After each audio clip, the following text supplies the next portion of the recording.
I actually have come around on tea and I'm a tea drinker now, but I didn't feel like making any, so this is just water. Anyway, I've been reflecting. I've been reflecting on my toxic relationship to Bridgerton, and more specifically, the state of unrest I was in while working on my video about its second season. Perhaps you think I'm putting it dramatically, but I was genuinely premeditating a social media break for the release of season 3. I was riled up at the time, and I think that comes across in said video. That might even be something you like about it, to be fair, but that level of emotional investment was simply unsustainable. Queen Charlotte wound up a pleasantly surprising break from the mainline series for me, and since it, I've resolved to remain chill and normal about Bridgerton. Now, despite my continued investment in the discourse surrounding the show, I'd say I've been largely successful. Like, I'm still opinionated about it, but in a zen way. Sometimes you've got to take a step back and remind yourself that this is a fundamentally unserious program, and just because many people are annoying about it online doesn't mean you have to stoop to their level. I swear every face-to-face conversation I've had in real life about Polin's season has been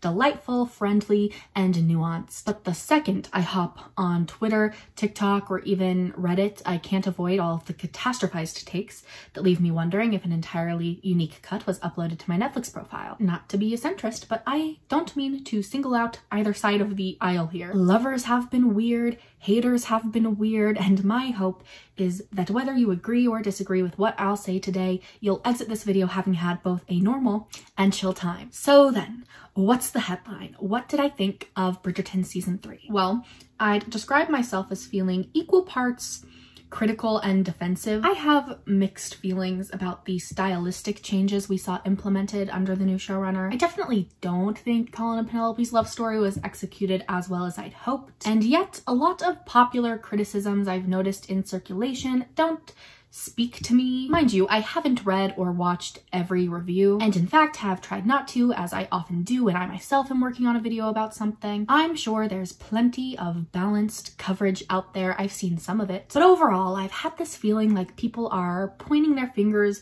in the wrong directions. Like when they came out of this season disappointed, they glommed onto the nearest incomplete or incorrect explanations. I'm interested in identifying the failures of season 3 from the perspective of someone who's gone on record as a Penelope stan and Polin shipper. I had a well-documented vested interest in their season that I hope will lend a unique lens through which to criticize it. Some crowds of people who didn't love season 3 were never going to, but I certainly might have. Proceed with caution because I'll be discussing both book and show spoilers, but let's start with subplots and work our way up. First of all, given the prevailing complaint regarding subplots from fans that they took up too much space again, I'll direct anyone who hasn't seen it to my last video, which was just a comprehensive screen time breakdown. Long story short, however, according to my inadvertently bisexual charts, while it's true that supporting characters took up a higher percentage of season 3 than either previous season, that number has never been less than 40 or more than 50%.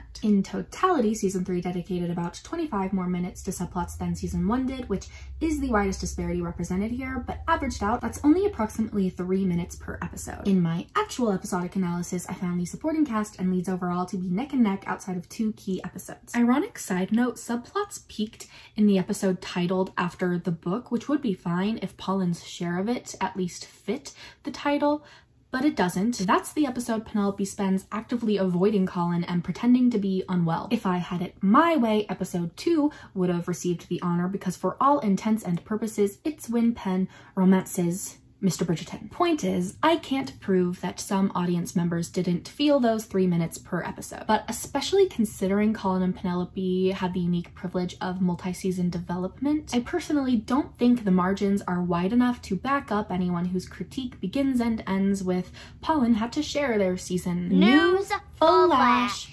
All leads either have had or will have to share their season, and that's how Bridgerton works. You are under no obligation to like its tried and true formula, but until we see the slices of a future season's pie change shape more dramatically, I'd say that's an issue to be taken up with the entire series, as evidenced by the very fact that identical outrage has broken out over this for 2 seasons in a row. If online fans are to be believed, every lead has been maliciously sabotaged. We are talking about a show that's had more than one cast member at this point speak candidly about the mistreatment and racism they've faced at the hands of production. We are talking about a show with a fan base that's as of late single-handedly reminded me that homophobia is alive and well. We'll get to that. So I guess I've lost patience with those who act as if the height of inequality is when one sex scene is shorter than another. Of course, I'm not saying there's nothing noteworthy or interesting to be gleaned from an analysis of screen time, but I am saying a lot of people don't display the depth of media literacy it takes to meaningfully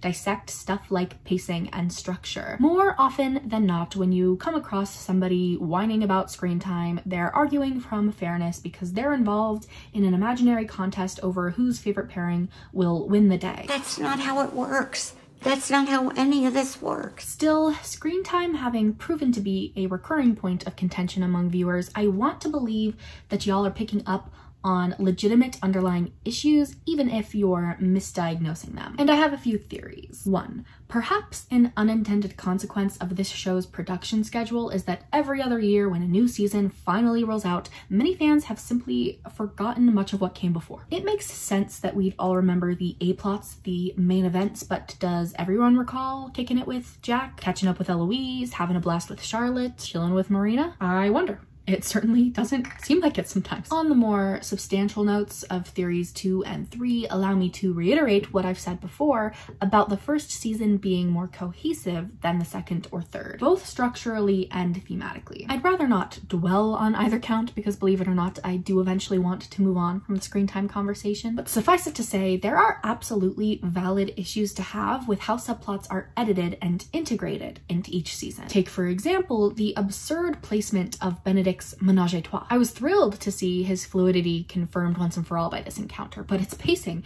is bizarre. First, he ditches Pauline's reception to meet Tilly and Paul in the penultimate episode. Then the season finale opens the morning after, and as everyone else is shown going about their day until the sun sets again, we occasionally cut back to Benedict, still in Tilly's bed. He's not seen elsewhere until the next day. The trio's first appearance in episode 8 clearly picks up right where episode 7 left off, so I highly doubt the intention here was to convey that they were truly at it for upwards of 36 hours. No, I think the established timeline was just disregarded to stretch out what should have been a compact montage over 2 episodes for no discernible reason. The third season is unique in its structural eccentricity, but on a thematic level, neither season 2 nor 3 accomplished what season 1 did by directly or indirectly weaving storylines together. Supporting characters at their best should act as foils. They should exist in the context, you know? Is there a chance you remember the original season's subplots more fondly, not because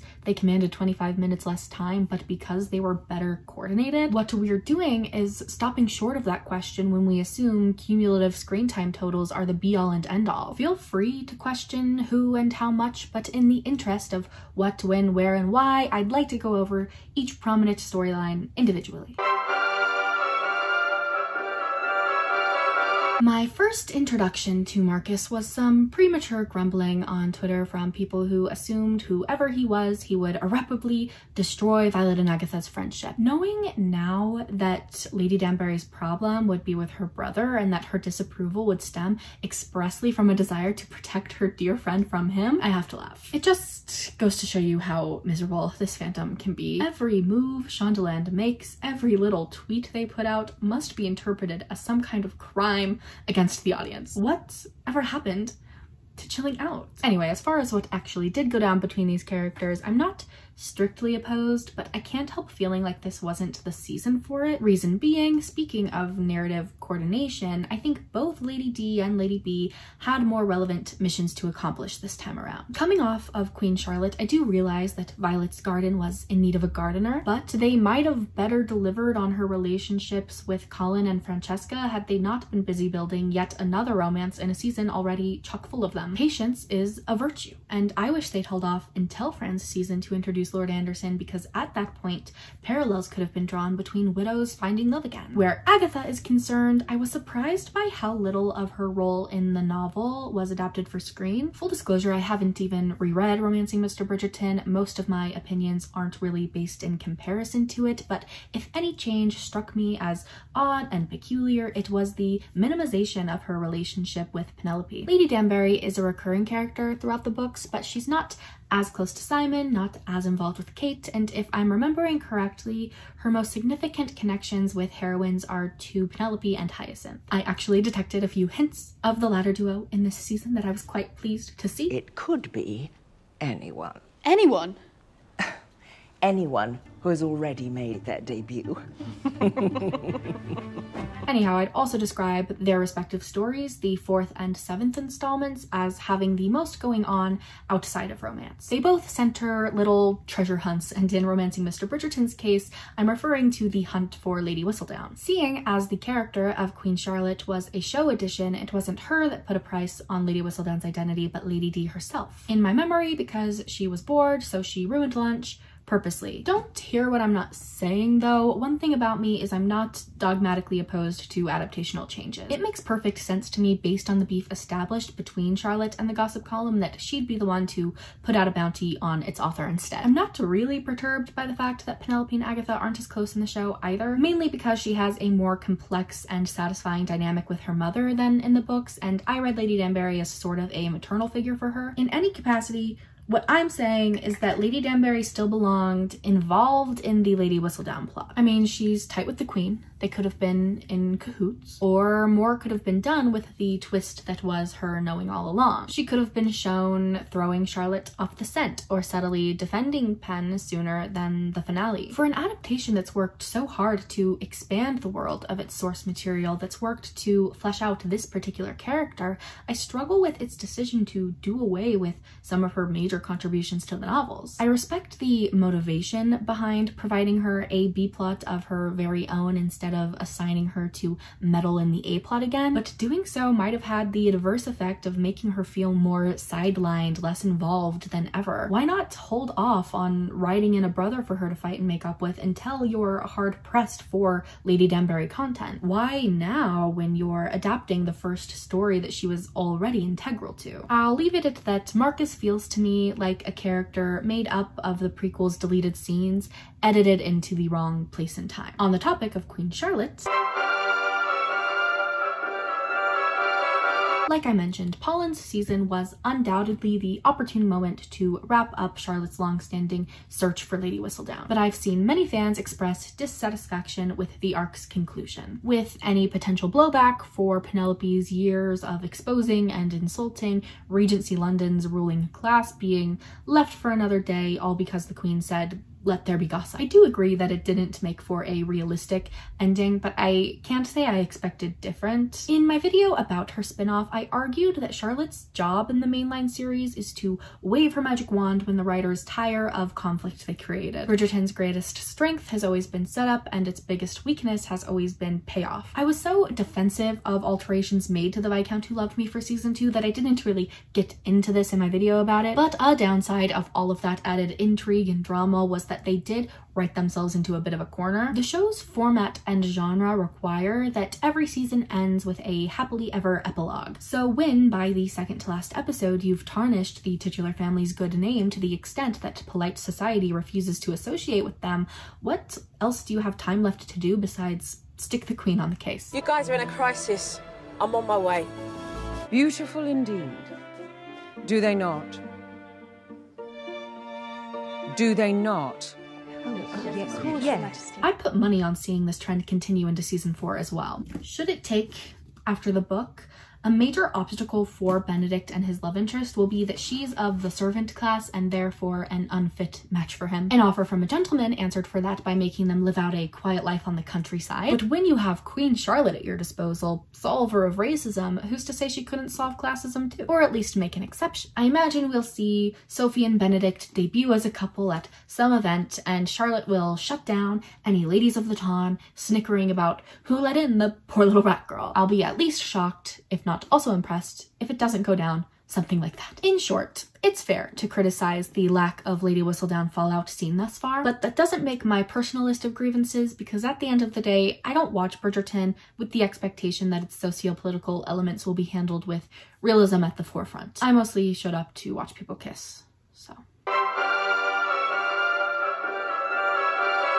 I went into this season very curious to see what they would do with Cudney because Regé-Jean's exit let season 2 table the question of how much or how little to feature previous leading couples in all of their domestic bliss. It's another side effect of the romance genre's requisite happily ever afters that once two Bridgerton leads have been successfully paired off, they effectively lose their ability to command fully fledged subplots of their own. Narratives are made out of conflict, out of unmet desires, and these marriages are meant to be indefinitely happy. These characters are more or less supposed to want for nothing. This wasn't an issue Julia Quinn had to contend with because she was writing standalone romance novels. When you're writing an ongoing ensemble series and there's theoretically room for married Bridgerton siblings to do more than simply cameo in each other's stories, what do you use that extra space for? It's not a sitcom, it's not a teen drama. You can't break them up, bring them back together, and repeat to keep things interesting forever. So what can you do? From where I'm sitting, I think it's possible to test the boundaries of their contentedness by making them solve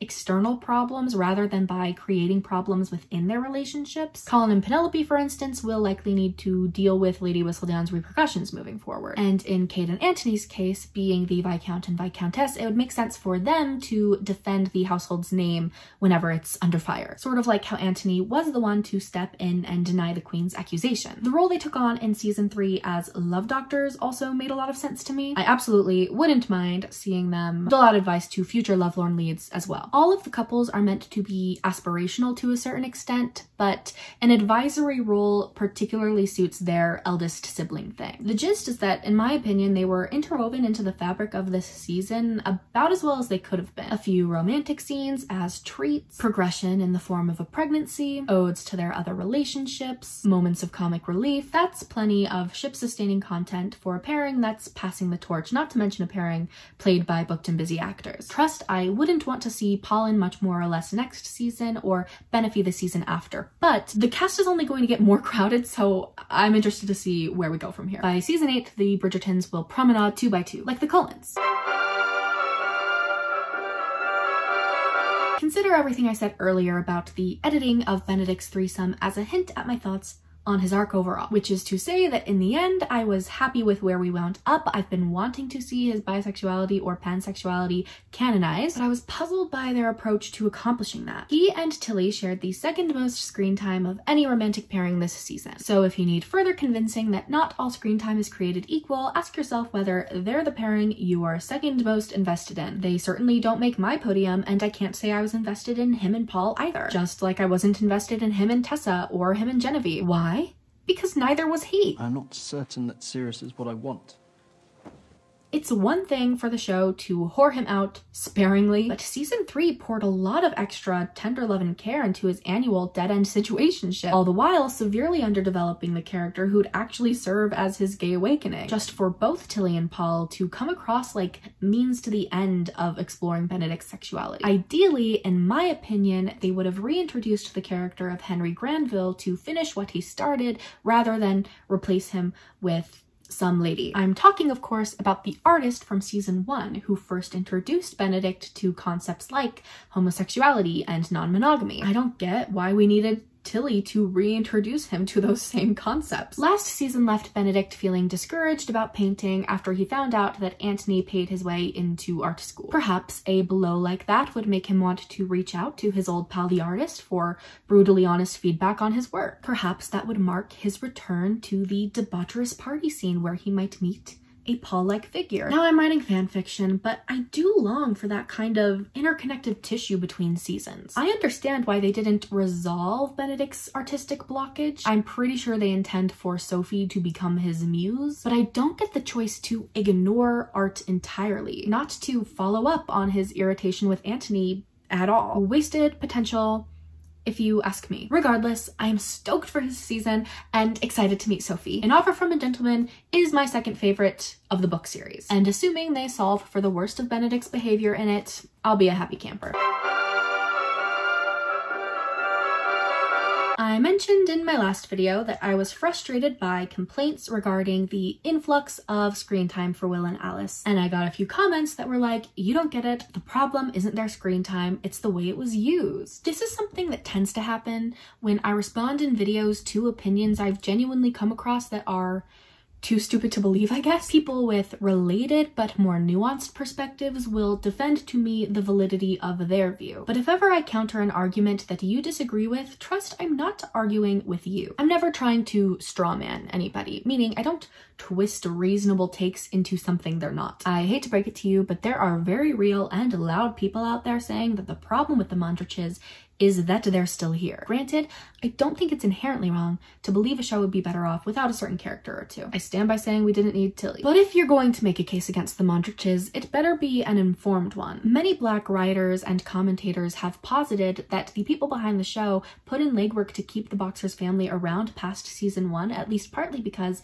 they're its only example of Black love. Some celebrate the representation, others argue Will is being used as a shield against criticisms of Bridgerton's other depictions of dark-skinned men. So there's definitely room to go back and forth about the handling of their storyline. What I will not debate is their worthiness to have one. Speaking for myself, I enjoyed seeing them get rich quick. I do think their sudden nobility speaks to the show's change in leadership because it's a sharp turn away from where they were headed last season with the club. And that change of direction was admittedly clunky at times, but long term, it's going to be easier for the writers to incorporate Will and Alice as members of the Ton than bartenders. Maybe we'll miss out on the class commentary that would have been, but would that class commentary have been any good?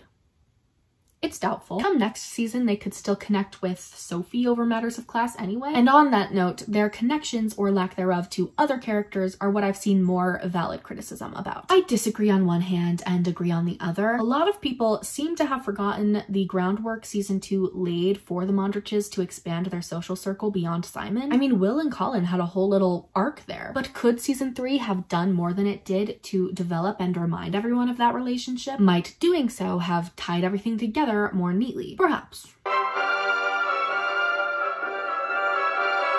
I have an imperfect memory of exactly how the Featherington family came across to me in the books, but compared to in the show, a few general differences do stand out. For one thing, out of her sisters, Pen was closest to the youngest, Felicity, who did not make the cut. And for another, while their mom was as tasteless and tactless, she wasn't as conniving. The scene in which Colin defends Penelope to her mother was lifted from Romancing Mr. Bridgerton, but it strikes an entirely different tone because Portia is an entirely different character. They couldn't merely hug it out. The family dynamic of the Featheringtons as depicted by Netflix required a little more repair because they've been a little more messy. And I was delightfully surprised by how easily I bought into the mending of their fences. There's for sure an argument to be made that their journey was rushed. Portia, Prudence, and Philippa all found out that Penelope was Lady Whistledown and forgave her for it within the span of a single episode. But especially in Portia's case, I understood why she'd bounce back pretty quickly. It seemingly occurred to her at the same time it did me that among her daughters,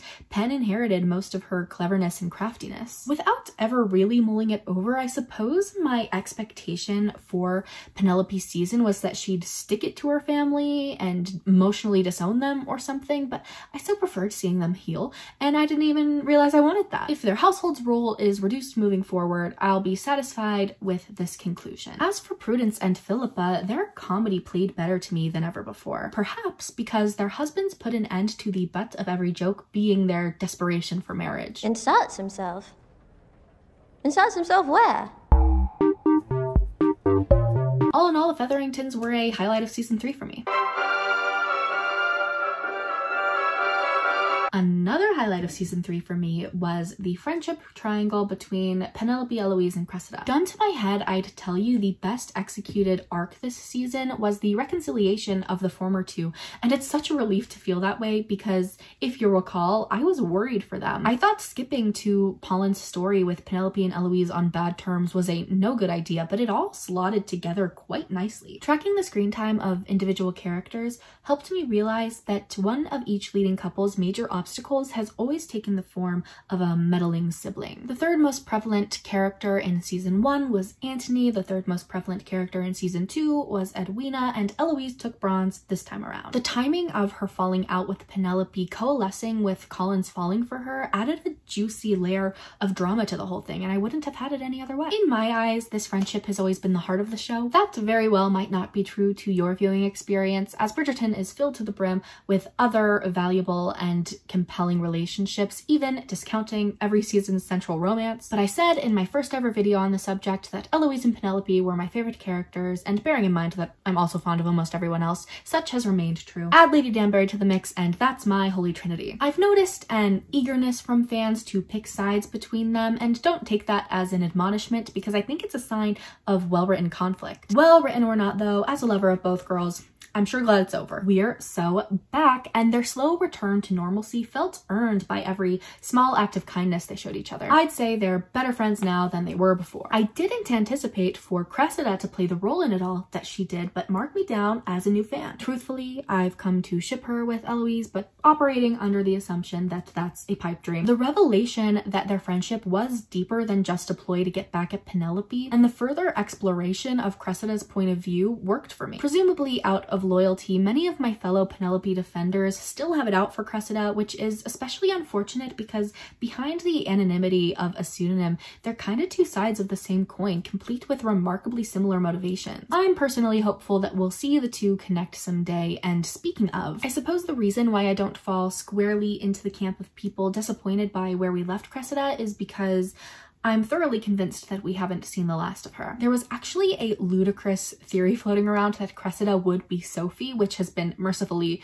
disproven, but I do buy into the more plausible theory that she'll take the place of one or both of Sophie's evil stepsisters. An Offer from a Gentleman is upside down. An Offer from a Gentleman, if you're unaware, is a Cinderella retelling, and it's been confirmed by Lady Cowper's actress that her character shares the first name of Sophie's evil stepmother from the book. It all seems pretty cut and dry to me. I don't know. The way I see it, this turn of events would also finally justify the reordering of books 3 and 4. Cressida's impersonation of Lady Whistledown and blackmailing of Penelope both came straight from the source of Romancing Mr. Bridgerton. So if their intention is to redeem her throughout Benefie's story, all of that intimidation and deception needed to happen first. I get it now. And in the meantime, I'll be crossing my fingers that I'm right, because I'd love for them to utilize pre-existing characters like that. Some people would inevitably be mad not to see Poppy and the other sister as they appeared in the book, but I wouldn't be one of them.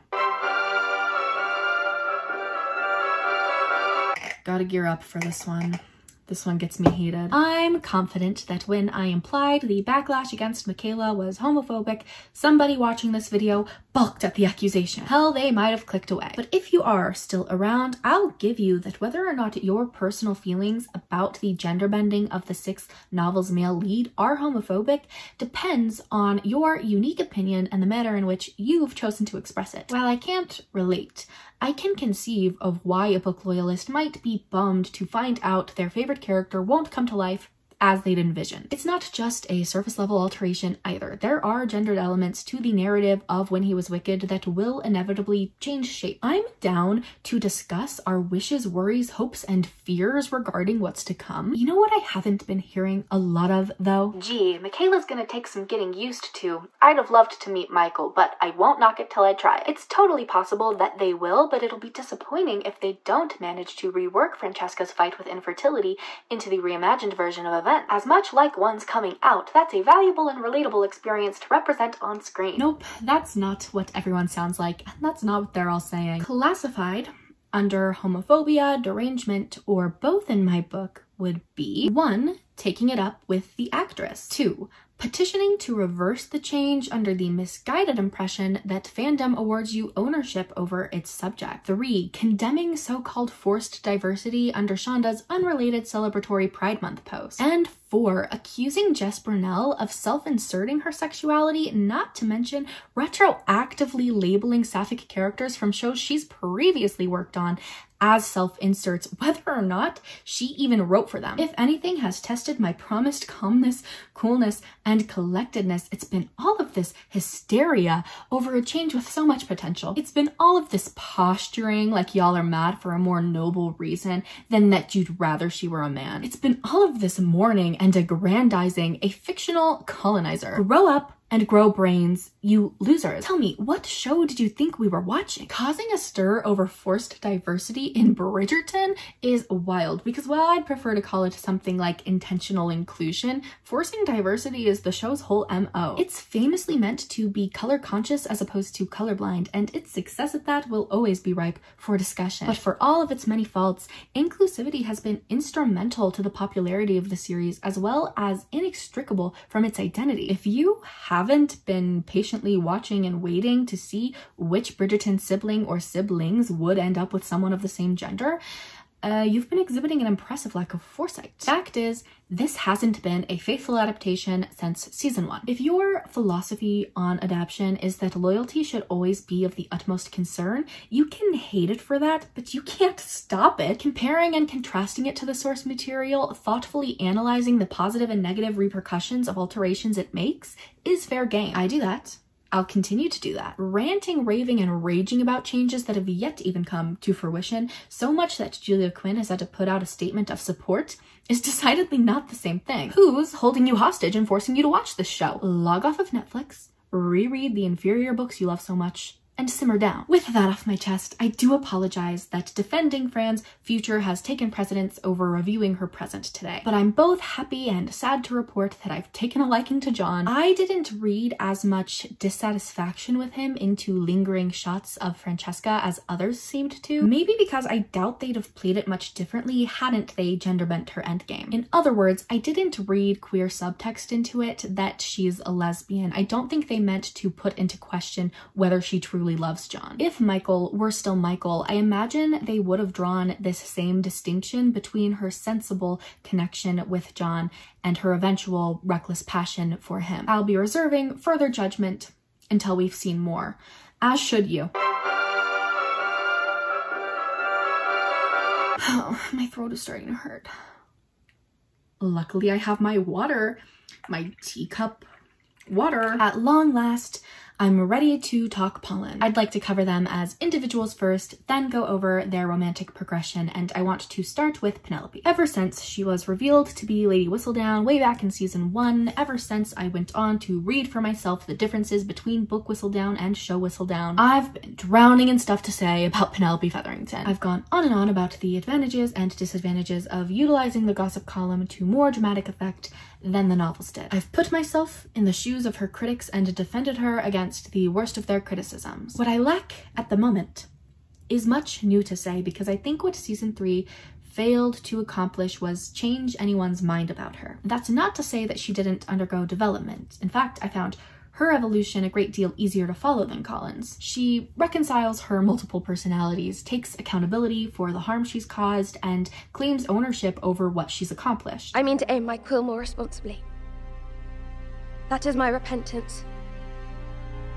And my plea. It's an attempted redemption arc if ever I've seen one, but it wasn't enough to curb the common sentiment that she didn't get her just desserts. Again, I can't disagree that the Ton received the news with unconvincing leniency, but I also honestly doubt some sort of comeuppance would have satiated most of Penelope's detractors, and I wish more of them understood that true-to-life consequences were never on the table to begin with. I've said before, and I'll say again, that excluding Queen Charlotte, each Bridgerton season has ended and will end happily ever after. From day dot, Pen was preordained to ride off into the sunset with her man and without much to worry about, at least for the time being. Whistledown has upset many who will not soon forget. The future may not hold such happy days. Now, would it have been possible to unveil her sooner, have her hit rock bottom, and show her climb back up the social ladder? Sure. But it's true to the book that she doesn't come out as Lady Whistledown until the very end, not to butterflies, but still to applause. And it's not a complaint I've heard about Romancing Mr. Bridgerton that Penelope got off too easy in it. So if the difference doesn't lie in the timing, it has to lie in the act. We've been over this, but Lady W isn't a plot-driving force in the novels. She doesn't expose any secrets, let alone her closest confidants. Contrary to popular comparison, actually, she's less like Dan Humphrey and more like Carrie Bradshaw, and I have two minds about the decision to turn the latter into the former. Speaking as a fan of the show, I maintain that expanding Lady Whistledown's purview has made her a more compelling narrator and better framing device. But speaking as a fan of Penelope, I think seasons 1 and 2, despite cushioning her betrayals and layers of context and reasoning, played too fast and loose with her likability. I still like her, but I'm not a sanctimonious objector to a little mess in my trashy fiction. If season 3 faced the impossible task of satisfying even those who are, I'm afraid it was doomed from the start. The real tragedy is that it was never actually necessary to choose between Lady Whistledown and Penelope. The second episode of the first season, wherein the Bridgertons spread a rumor about Nigel Burbrook in hopes that she'd publish it, is a great example of how they could have continued to sensationalize the column without villainizing its author. But that ship had sailed long before season 3 came around. I guess that's my Penelope spiel. Take it or leave it. On to Colin. He's mainly who I had in mind when I said people were pointing their fingers in the wrong direction. I too wasn't impressed by what was done with him, but hearing others describe why they weren't has been downright confusing. The best example of this disconnect I've experienced would be my reaction to the many tweets I saw assert that Violet's description of him in episode 4 was unfit for him and furthermore better suited to Antony, which makes it a misread of both characters. Let's put our listening ears on and revisit, shall we? You have always been one of my most sensitive children, always aware of what others need, always trying to be helpful or offering a joke to lighten the mood. You so rarely put yourself first. I am proud of your sensitivity. But living to please others?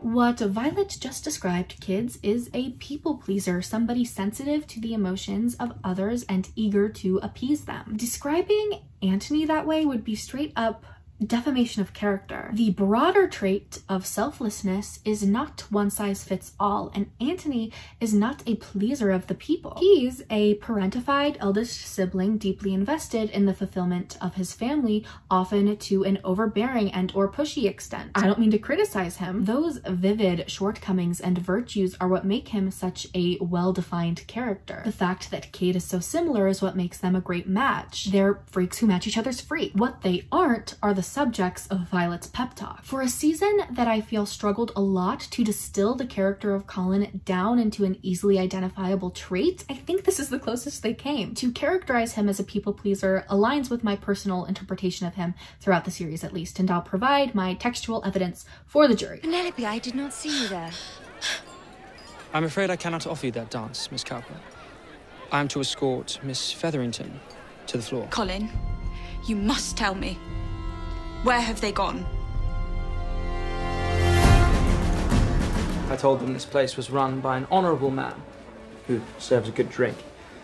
They demanded to come. That last scene, by the way, directly followed the one in which Penn overheard him insulting her, so I think the intent was to convey that he did so to butter the bros up before inviting them to Will's club, which would make it not okay, but yet another example of people-pleasing because it's not an inherently virtuous practice. That would be why Violet is telling him to stop doing it. I do not blame you for putting on armor lately, but you must be careful that the armor does not rust. It's as self-conscious as it is selfless, and what I wish is that season 3 had stuck the landing on portraying pretension as Colin's fatal flaw to overcome. To be fair, there was an attempt. All of his schmoozing and winking that icked everyone out so much was reportedly supposed to come off as performative. We had drinks with Jess Farnell, our showrunner. She was like, you were meant to look at Colin doing that and go, no. Yeah, it's meant to not feel like him. It's meant to feel off. Because I think, yeah, there has to be that element of like pretense. He's come back and like, you know, thinks he's a man about town. It's a pattern I've noticed in his reception that people will pick up on the intended characterization of Colin and believe themselves to be catching mistakes in his writing. I've oft heard that he talks too much about his travels, for instance, and maybe I only know this because of additional book context, but exactly. He explicitly and canonically compensates for the insecurities at the heart of his character by self-identifying as a traveler. I clowned on this inner turmoil in my original Bridgerton video because it is pettier than most, but it's also harder to convey. The other male leads have relatively straightforward backstories and hang-ups. Simon's cruel father made him apprehensive about starting a family of his own. Antony's young ascent to man of the house made him feel responsible for everyone's happiness but his own. And in other news, 2 + 2 = 4. Colin's damage is that he lacks a sense of self, and as much as I resent the shallowness demonstrated by those more interested in debating his attractiveness than interacting with the contents of his story at all, the onus was always on the show to ensure that the audience didn't also lack a sense of him. I'd hoped that it would do better than the book to get to the bottom of his character, which is why I've been a defender of the decision to worsen his slight against Penelope. In the books, he says he'd never marry her out of exasperation with his mother's pressuring him to, which is certainly a more flattering look than the version where he says it to a group of guys who laugh at her expense. But I don't need this moment to be flattering, I need it to add up to something, and I thought they were getting at a sorely needed explanation as to why Colin didn't sooner notice or return Penelope's affections. The idea that he subconsciously overlooked her out of concern for his reputation because of her unpopularity makes a lot of sense to me. Perhaps we should talk about this somewhere more private. Because I embarrass you. Of course you would never caught me. If there's truth to that, though, it goes unacknowledged by his apology. I'm not the man I was last season. And I'm most certainly not ashamed of you, Pen. The opposite is true. To sum it up, my problem with this season's handling of Colin was its refusal to lean into his weaknesses, hold his feet to the fire, and allow him to grow in earnest. As contradictory as it may seem, that also meant refusing to rely on his strengths. If I suddenly sound different, that would be because I'm adding this bit in post while I'm sick and barely able to breathe through my nose. But it's very important to me that you know what originally endeared me to Colin, what made me ship him with Penelope in the first place, was the fact that he stood out amongst male leads of this genre. Up until now, at least in the show, he was never a devilish rake. He wore his heart on his sleeve to an occasionally awkward, pathetic, and embarrassing degree, which made Pen's crush on him feel all the more authentic because she clearly wasn't just pining after the hottest boy in school. But the hottest boys in school are all this writer's room has known thus far. I felt that season 3 tried to have its cake and eat it too. They wanted to slap a fresh coat of paint on him, fit him for devilishly rakish shoes, and bolster Bridgerton's reputation for making over its leads. Knowing that none of that would ring true to Colin's character, though, they dubbed his new look an act, a suit of armor, without ever really taking to task his insistence that he'd already become his truest self, unburdened by the opinions of others. Pen, living for the estimation of others is a trap.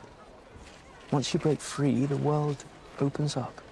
You make it sound so easy. There was an aimlessness to his portrayal this season that made me wonder if they'd been inconsistent with him all along. Yes, he's often been a white knight, the savior of the day, or put himself last. And yes, he's often been notably oblivious to the emotions of others, namely Penelope. He's a writer, a traveler, selfless and self-absorbed. Our many differing accounts of him are the fault of these contradictions, and with that, I'll pass the mic back to a version of myself who was frankly ungrateful for her miraculous ability to breathe through both nostrils. Now, before I get into my gripes with the execution of his relations with Pen, let it be known that I still had my fun. I was always fundamentally rooting for them, and many specific scenes did do it for me. In an overarching sense, I just wanted better for them, and I'll explain what I mean by giving my take on 2 widespread criticisms I've seen of their romance: that it was rushed and that they don't have chemistry. In regards to the former, the instinctual defense is to say that with 2 seasons of development under their belt,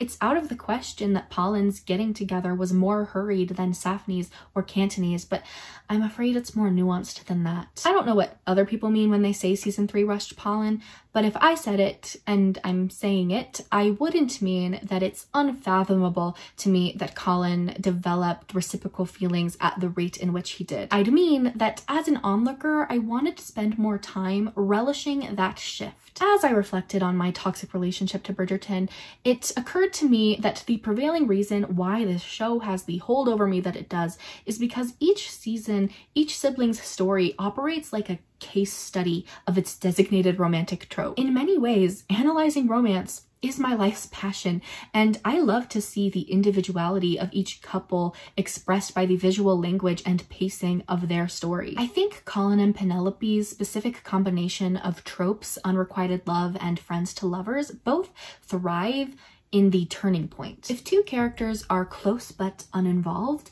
if only one of them has harbored feelings for the other, and that's about to change, I want to bask in the transition, which in this case was confined to the first half, much of which itself was spent developing a romantic rival. I'm not suggesting they shouldn't have introduced Debling to the mix. Jealousy was a welcome addition to the scope of Colin's feelings, but having thrown him in there, I would have pushed the engagement back a bit. The writers seemingly felt it necessary to allow Colin ample time to recover from the Lady Whistledown revelation, but it felt kind of made up on the spot to me that he was uniquely out to get her. But trust me, if I ever find out, I will make sure it is her life that is ruined. Like, since when? Even when everything went down with Marina, he was just mad at her. He never said anything about Lady Whistledown. The brooding back half of this season took after my least favorite portion of the book, and maybe this is no more than a matter of taste, but I would have rather seen it streamlined than their beginnings. Proceeding to the topic of chemistry, something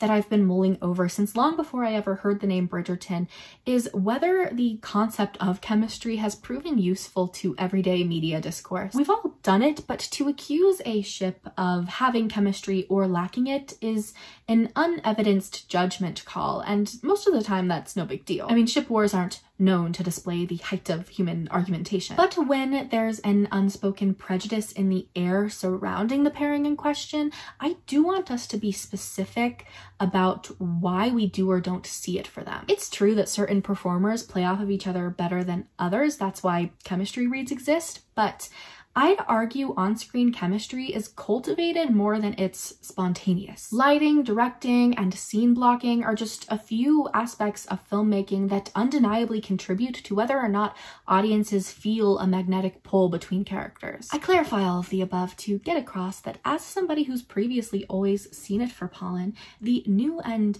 unimproved style of season 3 tended to hinder my enjoyment of their romantic moments. Developments in costuming and set design aside, sifting through the entire series to track screen time really put into perspective my issues with this season's editing and camera work. Some scenes are nearly illegible to me. Like, did you know that the alleged reason behind Penelope's comically lackadaisical reaction to the hot air balloon barreling towards her was apparently that her primal desire for Colin took over? In the world of Bridgerton, death is less important than horniness. So there's a hot air balloon coming towards her, but she's like, that guy's so sexy, damn. I and many others failed to pick up on that because it didn't translate in the sequence at all. Everything happens too fast for the frame to linger in a way that might convey thirst. The one and only reverse shot that showed her looking his way totaled 4 seconds. She naturally spends the rest of the scene staring down the giant contraption on its way to crush her. The breakneck pace of season 3's edit worked for it sometimes, like when it simulated the ticking time bomb of episode 5, but it more often stifled the audience's, or at least my ability to emotionally invest in any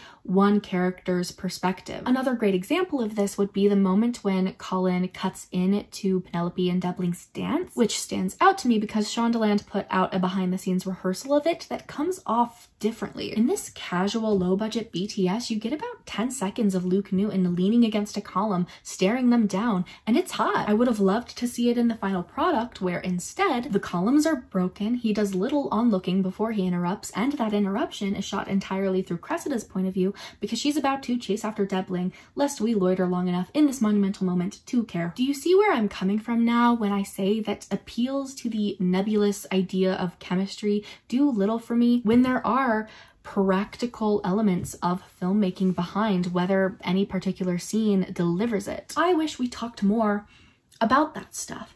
And because we've officially gone over everything I wanted to, I suppose that's what I'll leave you with today. Though, to end on a positive note, if there was a stylistic change that I did appreciate this season, it was the fact that every ball has a theme now. It's fun that they all have their own set piece and their own aesthetic. Keep that and do better with other things, maybe.